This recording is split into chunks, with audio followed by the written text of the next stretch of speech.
नमस्कार दोस्तों, रियांस झारखंड अपडेट में आपका स्वागत है।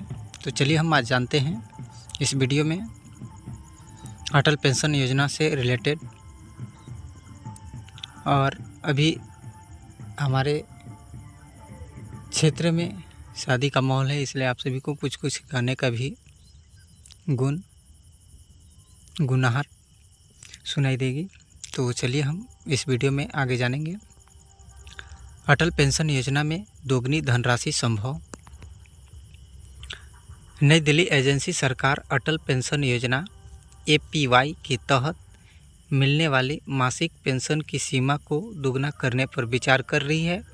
अभी तक इस योजना के तहत अधिकतम 5,000 रुपये महीने की पेंशन मिलती है, जिसे बढ़ाकर 10,000 रुपये किया जा सकता है। वित्त मंत्रालय और पेंशन फंड नियामक एवं विकास प्राधिकरण PFRDA के बीच इस प्रस्ताव पर चर्चा चल रही है। सरकार लंबे समय से चली आ रही मांग को मानते हुए पेंशन की सीमा बढ़ाने पर विचार कर रही है। सूत्रों का कहना है कि नई सीमा 8,000 से 10,000 रुपये प्रति माह तक हो सकती है। इस कदम का मुख्य उद्देश्य योजना को बढ़ती महंगाई के अनुरूप आकर्षक बनाना और उन लोगों को वापस जोड़ना है जिन्होंने बीच में ही निवेश बंद कर दिया है। वित्त वर्ष 2025-26 में इस योजना में लगभग 1.35 करोड़ से अधिक नए नामांकन हुए हैं, जो अब तक का रिकॉर्ड है। और कुल सदस्यों की संख्या 9 करोड़ के पार पहुंच गई है। लेकिन बड़ी समस्या यह है कि लगभग आधे लोग बीच में ही योगदान देना बंद कर देते हैं। असंगठित क्षेत्र में आय की अनिश्चितता के कारण लोग नियमित भुगतान नहीं कर पाते, जिससे योजना का लाभ अधूरा रह जाता है। इसी वजह से सरकार पेंशन राशि बढ़ाने पर विचार कर रही है। पहले भी अंशदान योजना के शुरुआती वर्षों में सरकार ने 31 मार्च 2016 से पहले नामांकन कराने वाले ग्राहकों को योगदान दिया था।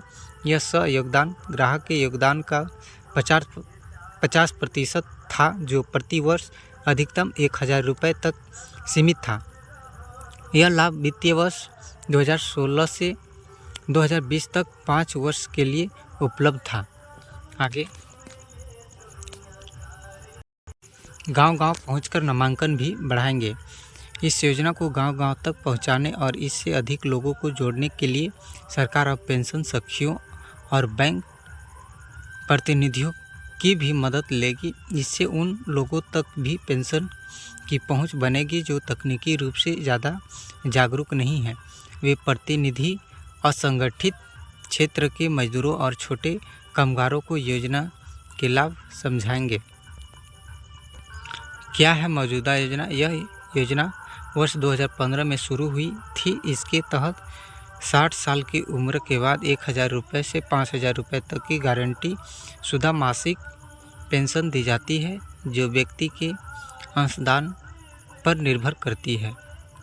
आगे इन्हें मिलेगा फ़ायदा। इस योजना का लाभ वो लोग उठा सकते हैं जो इनकम टैक्स नहीं भरते और किसी अन्य सरकारी सामाजिक सुरक्षा योजना का हिस्सा नहीं है।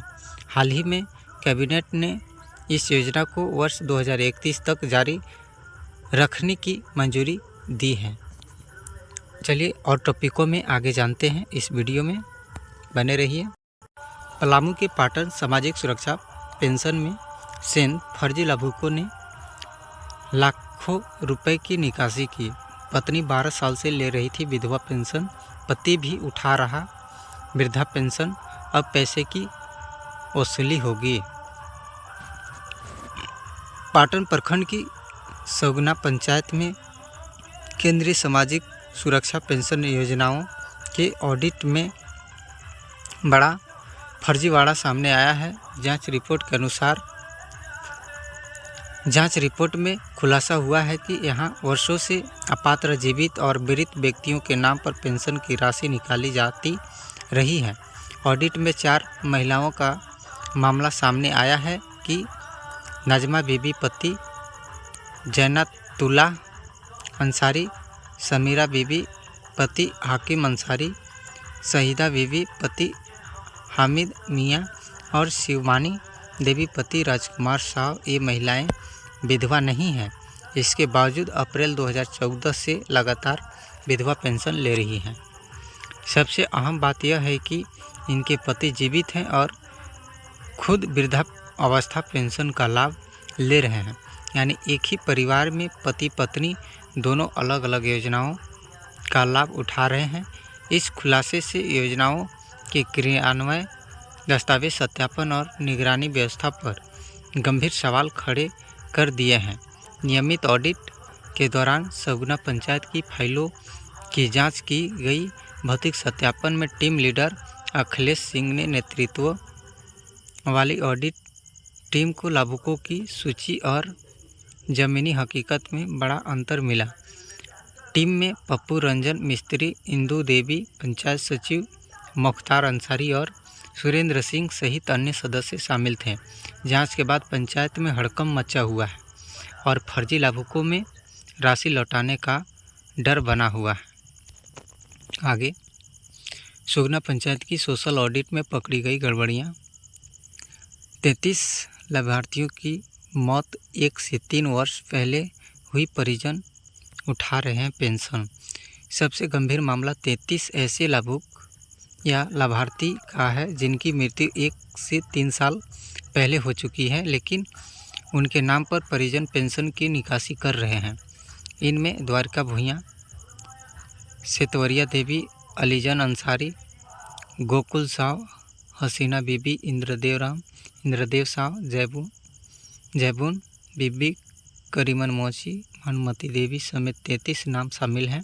मृत्यु के बाद भी उनके बैंक खातों से हर महीने 1,1200 रुपये निकाले जाते रहे। यह मामला निगरानी तंत्र की बड़ी विफलता को दिखाता है।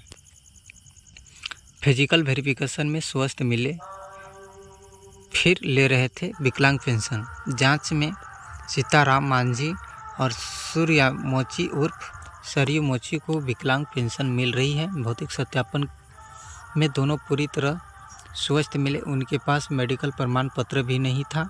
ऐसे में सवाल उठ रहा है कि बिना जांच और प्रमाण पत्र के पेंशन कैसे स्वीकृत हुई। अब बीडीओ ने प्रखंड की सभी 24 पंचायतों में पेंशन का स्पेशल ऑडिट कराने का आदेश दिया है। जिला प्रशासन ने भी सभी बीडीओ को 15 दिनों के भीतर रिपोर्ट मांगा है। गड़बड़ी रोकने के लिए ई-केवाईसी और बायोमेट्रिक सत्यापन अनिवार्य करने की तैयारी है। 10 लाख फर्जीवाड़ा, 12% ब्याज के साथ होगी वसूली। वीडियो, प्रखंड विकास पदाधिकारी डॉक्टर अमित कुमार झा ने कहा है कि मामला बेहद गंभीर है। सभी 39 मामलों की फाइल जब्त कर गहन जांच शुरू कर दी गई है। प्रथम दृष्टया लाभुक पंचायत कर्मी और बैंकिंग कॉरस्पॉन्डेंट की भूमिका संदिग्ध है। उन्होंने स्पष्ट किया है कि दोषी पाए जाने पर एफआईआर, सेवा से बर्खास्तगी और 12% ब्याज के साथ राशि की वसूली की जाएगी। प्रारंभिक अनुमान के मुताबिक वसूली की राशि 10 लाख रुपए से अधिक हो सकती है। इस तरह की बातें उन्होंने रखा। और हमारे समाज में ऐसे भी कुछ लोग हैं जो चंद पैसों के लालच के लिए सिस्टम को खिलवाड़ समझ बैठे हैं, जो कि आप सभी अभी देख सकते हैं कि आर्थिक स्थिति किस तरह से आपके सिर पे बोझ की तरह बनेंगे। जो कि यहाँ पे बात कही जा रही है कि 10 लाख से भी और बताया जा रहा है, जो कि ये गलत बात है। क्योंकि जब भी कोई ऐसा घटना घट जाता है तो आप सभी को सूचना दे देना चाहिए। यह व्यक्ति जीवित नहीं है, जो भी है समस्या उसके लेकर के, ताकि आगे की जो भी कार्रवाई है वो समय रहते कार्य को पूर्ण किया जा सकता है और जो वंचित व्यक्ति हैं उनके स्थान पे दूसरे व्यक्ति को लाभ मिल सके, जो कि कई ऐसे योजनाएं हैं। तो चलिए ऐसे ही टॉपिकों के साथ फिर से हम आप सभी के बीच नेक्स्ट वीडियो में मिलते हैं। तब तक के लिए मुझे इजाज़त दीजिए। यदि मेरी वीडियो पहली बार देख रहे हैं तो मेरे यूट्यूब चैनल को सब्सक्राइब करें, लाइक कमेंट और शेयर करना ना भूलें। धन्यवाद।